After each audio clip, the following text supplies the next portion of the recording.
Cross a bridge to a land that looks like a desert, and you just might find an oasis. A love in the midst of dementia. A love where memory no longer lives. A love that fills the void memory left.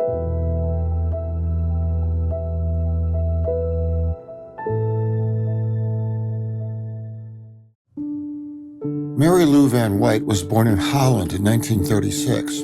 As a child, she witnessed terrible things during the Second World War, and then, at the age of 19, crossed an ocean with her family and came to Canada. There she married a man who farmed apples. They had 4 children. This is Patty, their only girl. When I was in elementary school, I would invite friends over to the house, and because we had an apple farm, they thought that's all we ate was apples. So my mom thought it would be cute to play along with that.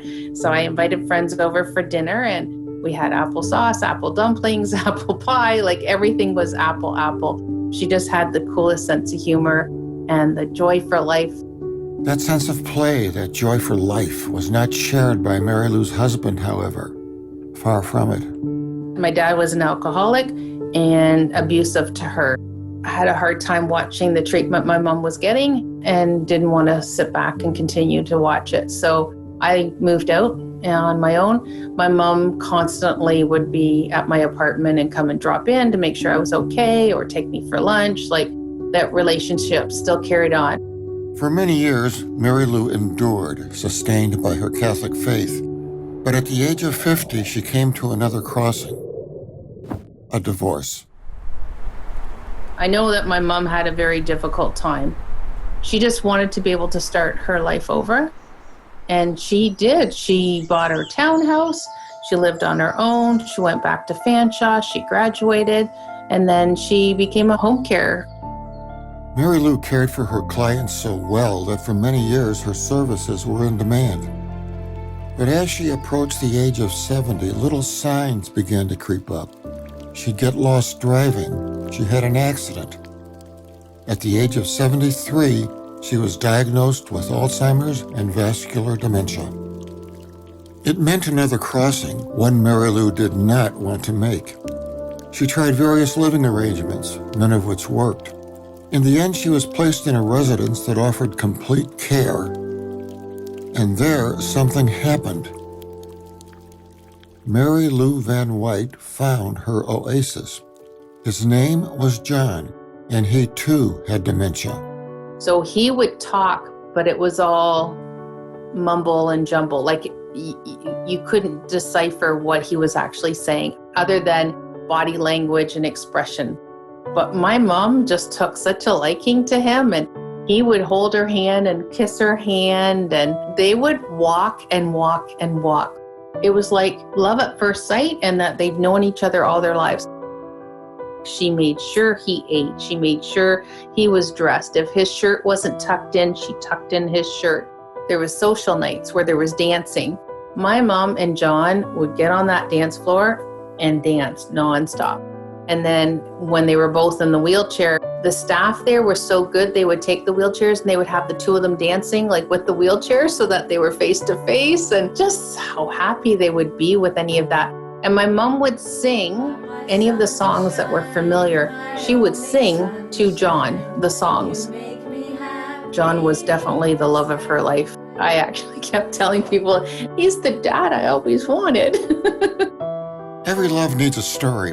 And if it's the love of a life, the story has to cover a life, an entire life. It has to fill that memory void. We would go to visit, and my mom would talk about how they dated and how they got married and how long they've known each other, and beautiful stories about their relationship. Because John didn't speak, she would do the talking for him. And we would all just agree with whatever she said. Like if she talked about them coming on the boat together, that's what they did. They came on the boat together, and she would laugh and carry on. And then John would laugh and smile, and she would just get more and more enthused and more detailed and more happy. And then she'd be holding John's hand, and John would smile, and my mom would go, "Do you remember that, John?" And John would nod his head, and it's like, okay. It was like this huge history that they had. That history enveloped John and Mary Lou. It held them physically. In their mind, the furniture in the lobby of their care facility had come from their home. The bricks cemented into the lobby's fireplace had come from their home. Outside in the garden, there was a tree.